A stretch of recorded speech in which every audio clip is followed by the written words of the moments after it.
Welcome to Over and Out for DawnNews. Again, I'm Sadi Reza here in Dallas, Texas. With me is Ahmed Khwaja in the UAE. Happy Father's Day to everybody and an early Eid Mubarak to those in Pakistan. So we have three games to review. Let's start off with the one that ended a short while ago in Florida, in Fort Lauderdale, my hometown, where Pakistan barely scraped by an Irish team. Ireland, of course, put into bat first, made 106 for 9. Good bowling with Pakistan, and then they really sputtered home, winning in the penultimate over with about 7 balls to spare, but for the loss of 7 wickets. I think, again, this was a microcosm of how their World Cup has gone. Bowling was decent, but again, a batting lineup that basically is bereft of intent. It's bereft of confidence. And they just huffed and puffed their way to basically what should have been an easy game. Your thoughts initially before we dive deeper? Yeah, it was the same old script, wasn't it? Once again, the fast bowling was outstanding. Shaheen Shah Afridi getting 3 wickets in his first over. Mohammad Amar using his guile, using his experience. It was a bit of a wet wicket, so it suited bowling fuller, and that is the strength of the Pakistani no-ball bowlers, Shaheen and Amir, and they did exactly that. Ireland's top order batting has been woeful throughout the tournament. That didn't change today as well. And of course, Shadab with his customary terrible over.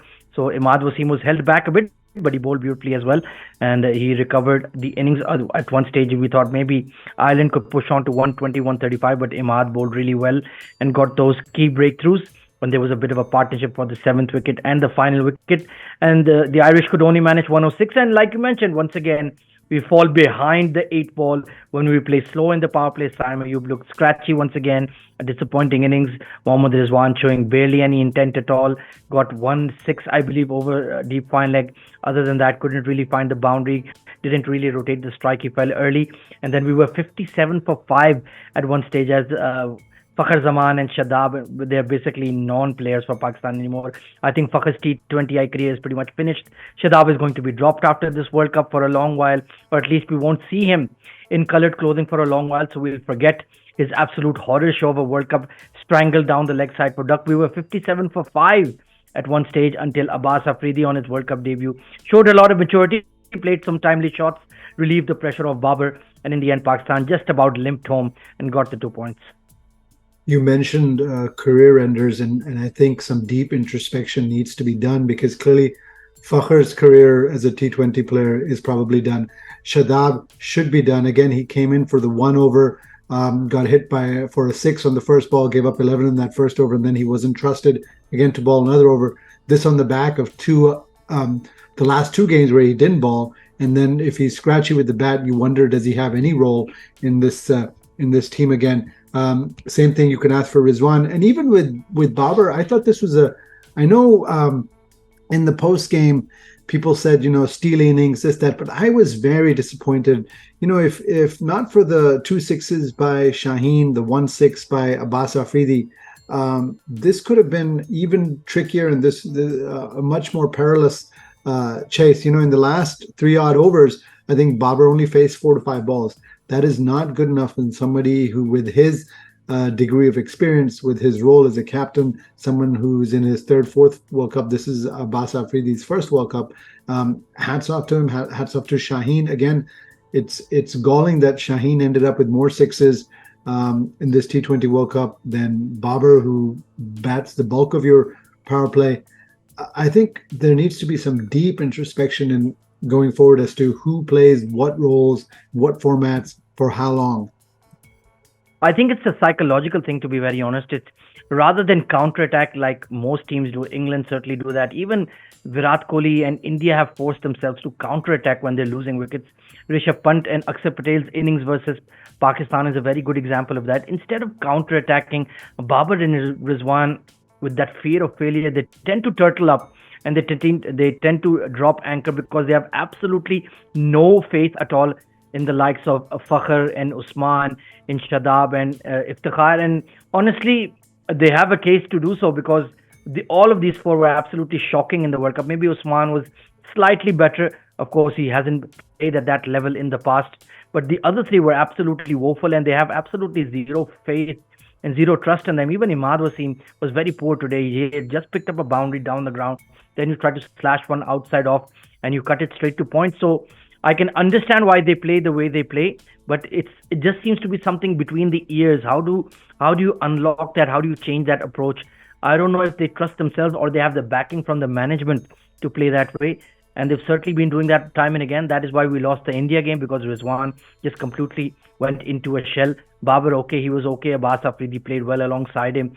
But if Abbas Afridi had not played that innings of 17 runs, I don't know what would have happened in this game. Clearly, the mental aspect is there, but I do wonder about the talent aspect. How many of these players would get into in England, Australia, in India, West Indies, even in Afghanistan? Let's go to Australia, because we were texting last night. This was an amazing chase by them. To chase down 186. Cummins wasn't playing. Josh Hazlewood wasn't in there, so they gave up runs. But then that chase was something to behold. At one point, they needed 60 off 30, and then they went ahead and scored 34 off the last 12. You compare that to our chase versus India, where we needed 50 off 53 and then ended up needing 18 off the last over. Again, Stoinis and Travis Head, but really Marcus Stoinis, 59 of 29, half century at over 200 strike rate. Just a fantastic battle by Australia to come out ahead, really in a game that they did not need to win. But again, it shows their professionalism, their maturity, their application towards T20, a very impressive performance. And it goes to show that I don't think our middle order could have chased this game had we lost top order wickets. I mean, a chase like that Australia made look easy. There's absolutely no way we could have done it. And there's other teams that probably could have done the same thing as Australia. It wouldn't have been surprising if England had chased down 60 off 30, if West Indies had done it, if India had done it. And this is where T20 cricket is now. Yeah, the word that comes to mind is methodical. They were, I think, 50 for 3 when Glenn Maxwell got out to a ripper from Mark Watt. And we thought, right, then this game is pretty much done and dusted. But Marcus Stoinis just strode out in the middle, cool as you like, smacked the ball to all parts. They needed 107 off 60 at one stage. Travis Head was remarkably playing below run a ball in the partnership with Marcus Stoinis, but he unleashed twice, one over against the spinner where he took him for a ride and then he hit 3 sixes. Pardon me, Travis Head hit 3 sixes off Sufyan Sharif. That over went for 24 runs. And it never really felt like it was in doubt, the way, the cold-blooded nature of the way the Aussies pulled off that run chase. Unlucky for Ireland, they did drop a catch of Travis Head. It was a difficult one early in the piece. But the way the Aussies are playing the T20 cricket, they've solved it. There was a last remaining top team that didn't know how to play T20 cricket for a while. And now that they do, I think they're looking unstoppable and very, very strong favorites to go all the way once again. Very impressive watching that game, the way they never panicked. They looked totally in control, even at 60 off 30. You look at that bench, they knew they're right where we need them to be. And let's go to, Scotland was unlucky, but again, England got help from the weather gods, but then did what they needed to do, scoring 122 off 10 overs. Harry Brook with 47 off 20. And again, a thoroughly professional team. And this Super 8 should be fun. There's a lot of good teams in the Super 8, Afghanistan, England, obviously India, Australia, we've spoken about, the West Indies. It's a wide open tournament. It is interesting. I do disagree with one thing in the ICC with the preceding the teams, because you have 3 teams in one group who topped their group in India, Australia, and Afghanistan in one group, which is a bit unfortunate. I think they shouldn't have done that. I know they do that for TV times and so on and so forth, but maybe something to tweak as we move ahead. Yeah, absolutely. That is one thing that is a bit annoying, that even if you top the group, you get into that so-called tougher Super 8s group. But that's the way the cookie crumbles. Of course, we have to cater in the whims and the desires of the BCCI as well. They want their team to have the most comfort possible in an ICC tournament. It hasn't really resulted in silverware. But let's see, India, Australia, Afghanistan in one group should be very intriguing. It's going to be a coin toss between Bangladesh and Nepal. Bangladesh and Netherlands. Netherlands need to win their game against Sri Lanka, and they want Bangladesh to lose. And even then, they need the net run rate to favor them. So it's looking quite unlikely that the Netherlands will go through. It will be Bangladesh, and that other group, very difficult to choose. South Africa have been shaky.